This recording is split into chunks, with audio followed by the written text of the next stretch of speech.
because they don't have as many romantic opportunities. They're not connecting with friends. They're not connecting with work. They're not connecting with romantic partners. They're isolating from their family.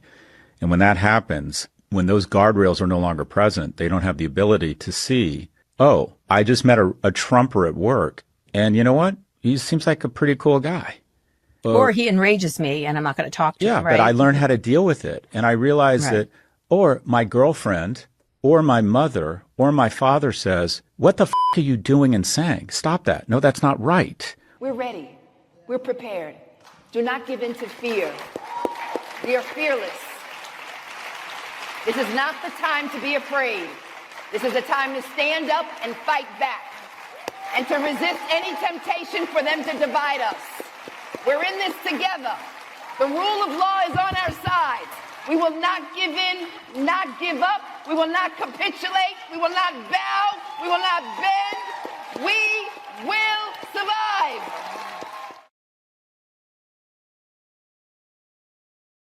Scott Galloway. He has a new book out as well. Yes. As I'm reading. He is amazing. I'm loving this man. So he does something called The Pivot with Kara Swisher, who's also, one of these authors and journalists. And they were talking about this thing, what's driving America's rage. Play the clip, Jonah. There's a culture of rage dividing us, being fueled by the deepest pocketed godlike technology with Paleolithic institutions to regulate them. That's incredibly well said. Our profit motive in the United States and 10 companies driving the entire market have a rage motive that divide us. Maybe they didn't intend to, but that is what's going on. Two, the social isolation of young men. And that is too many young men are going into those bubbles, getting enraged, and because they're not going into work because of remote work, because they're not getting as many economic opportunities, because they're not doing as well in school, because their prefrontal cortex doesn't develop as fast as a woman's, because they don't have as many romantic opportunities, they're not connecting with friends, they're not connecting with work, they're not connecting with romantic partners, they're isolating from their family. And when that happens, when those guardrails are no longer present, they don't have the ability to see, oh, I just met a Trumper at work. And you know what? He seems like a pretty cool guy. Or he enrages me and I'm not going to talk to Yeah, him, but I right? learned how to deal with it. And I realized Right. that, or my girlfriend, or my mother, or my father says, what the are you doing and saying? Stop that. No, that's not right.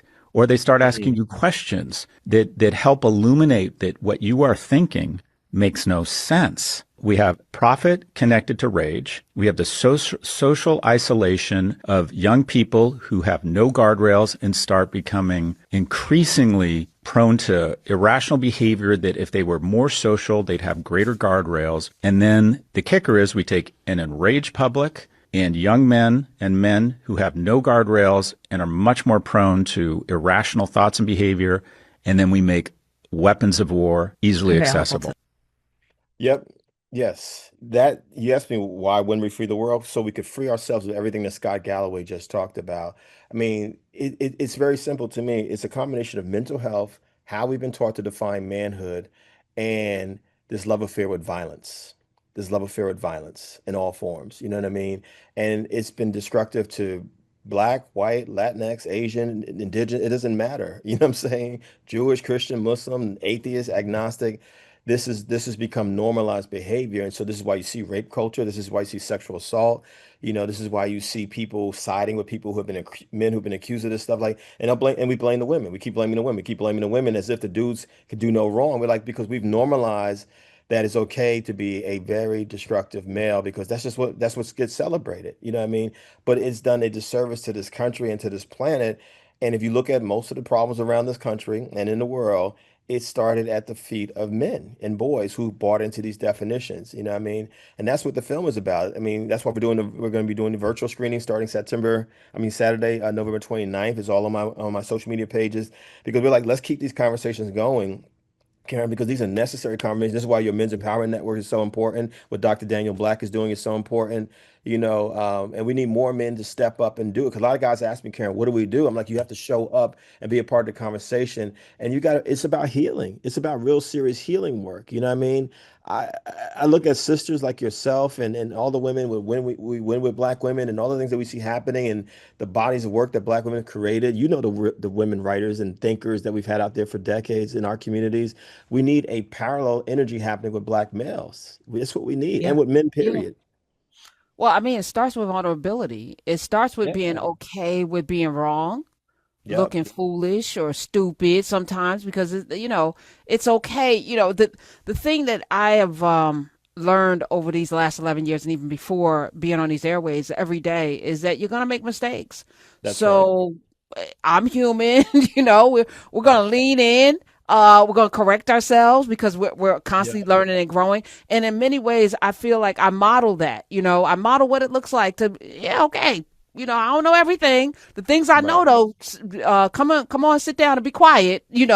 But the things I don't know, I'm here to learn too. And this audience is so amazing that invariably, like today, somebody's gonna call up and give you some information that you did not know because that's what it looks like to be in community with people who are committed to the same thing, which is truth and who Mm. love one another. That's important. But I think the part of manhood, which is really toxic, and I hate using that word, is this notion that you can't look bad. There's something unmanly about being wrong. So you're gonna double down and be wrong and strong out there and look even more crazy. And people may not say anything, but that means you never get corrected. So you're going through your whole life never being corrected or never thinking that you can be challenged. That's silly. Let me share this. I know we have guests coming on, which I'm excited about. Let me share this from Delaware. This is what we get everywhere we've gone with the film this year. We've been on the road since January. Your film touches on questions we have eternally with ourselves as men, conversations with other men about, quote, being a man, which are usually based on surface level BS that does not bear fruit. As I watched the film, I was laughing, I was smiling, I was crying, and I was thinking, and I was feeling. Mm. I ain't saying it's a perfect film. There's a lot of things I would do differently now that I see the film. I've watched it, God knows, 1,000 times. Like, man, I wish I'd have done this, wish I'd done that. But we knew we needed men to be vulnerable who were going to be in the film. People ask us, what was the criteria? They need to be vulnerable. They have to be willing to talk honestly about what's happening. You know what I mean? Yeah. And Yeah. we have to also engage with our children, Yes. sticking a tablet in front of, and I'm not trying to shame anybody if you're doing this. I'm not trying to shame you, but we need to do a better job of at an early age. Both of Yes. us had the pleasure, I think, of growing up in an era where there were no tablets to stick in front of us. So we had to figure Oh out how to no. play all kinds of games, And we did. jacks, hop, And we did. Mother May. We had to figure out hopscotch, all the games. We had to figure out how to play card games and everything. But that That's was right. always in community and we had to read books because TV That's went right. off. That's TV went off at like midnight or 1 o'clock. It was like boom, or the flag, right. depending on the channel. You either got this Yeah. circle with the tone, and it didn't come back on until like 5 a.m. or 6 o'clock because I would Yeah. watch. I had That's trouble right. sleeping as a child because I was always a nervous wreck. But it was Minute Mouse and what was it, Mighty Mouse and all that would come on. The cartoons would come Other on it cartoons. and I would That's be right. waiting. I'd be Rocky and sitting there waiting for the Bullwinkle. Oh my God, be waiting for the TV to come back on. So we, That's right. we had to like engage with our our minds in a different way. I don't envy this generation, but that means we have to be more vigilant. And what I also need you to know is the people that are running this tech, they're not doing this for their children. Matter of fact, Mhm. their kids are not going to be inundated with technology because they know the damage that it's doing to Mm, children. mm, Um, mm, Jonah, play clip mhm. 15. It's Things I after. think the alphabet agencies are pushing into our communities. Number one, Red Pill Podcasts. I think this is the most covert psyop being ran through our communities right now. Podcasts about alpha male behavior and hypermasculine talking points are harmful and it makes our men look foolish. I hate it for us. Kill it with fire. Number two, sports betting. They turned casinos into apps and injected them straight into our dopamine cycles. It's another get rich quick scheme that has been marketed towards a community that has been historically stripped of their riches. I hate it and I want it to implode. Number three, digital dating discourse. The next person that tries to get me to debate the cost of dates or who pays, I'm assuming that you're a fed. These are recycled, unproductive topics, and it only makes sense if they're seated. You ain't fooling me. Number four, music and film. The word industry plant is overused, but artists who gain notoriety for harmful sentiments toward our communities are absolutely welcomed, boosted, and invested in heavily. Therefore, they're industry plants. I won't be explaining further. Number five, convenience. Commodifying convenience is slowly making us comfortable with never being inconvenienced. Right now, it's convenient to have food delivered, money transferred, packages delivered, and soon it'll be too inconvenient to protest, to fight, to resist. I stretched before making that reach, so just sit with it. It'll make sense, I promise. Number 6, celebrity drama. We love brain rot reality TV because it helps us mentally escape from the conflicts in our own lives. It sedates us. And at the risk of sounding like a conspiracist, how long can we be sedated before that becomes the base state of being? Whew, Wow. can I say something? I Yes. I can't tell you how many people hit me, and I understand like people's entry points. Like you, I'm sure you've had people. The entry point is the Karen Hunter show on Sirius XM, or it's been your previous iteration in radio, or is your journalism career. So you can't control where people enter your Where they awareness of find you. yeah. Right. But what's striking to me is when people want to just talk to me about Tupac and beefs from back in 30 years ago and MTV's The Real World. I'm like, yo, I've got 16 books and I have a whole life.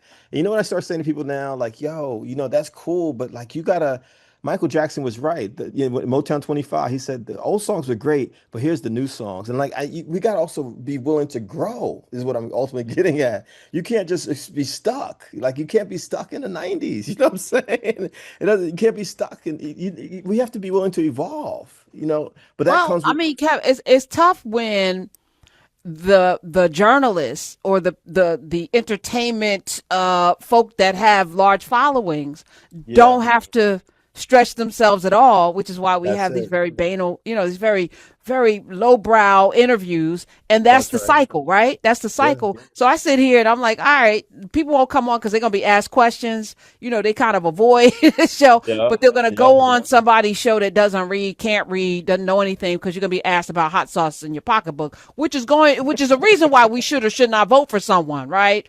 That's the Right. reason. This other stuff is a little boring. Yes, asking you about your policies and how you gonna give us rights and resources might be boring. I much rather know whether or not you're black or not. Like as if we've had but one black president. So that's gonna be your litmus test for whether or not you vote for this person. Oh, they're not black. Why is that a question? Why are you bringing this up? So I get it, but it is dopamine. It is a drug in many ways, the way they inundate us with these clickbait things. But it's our responsibility to say, no, I'm better than this. I'm Yeah. better than this. I'm not going to Yeah. engage. Yeah. All right. We're ready. We're prepared. Do not give in to fear. We are fearless. This is not the time to be afraid. This is a time to stand up and fight back and to resist any temptation for them to divide us. We're in this together. The rule of law is on our side. We will not give in, not give up. We will not capitulate. We will not bow. We will not bend. We will survive.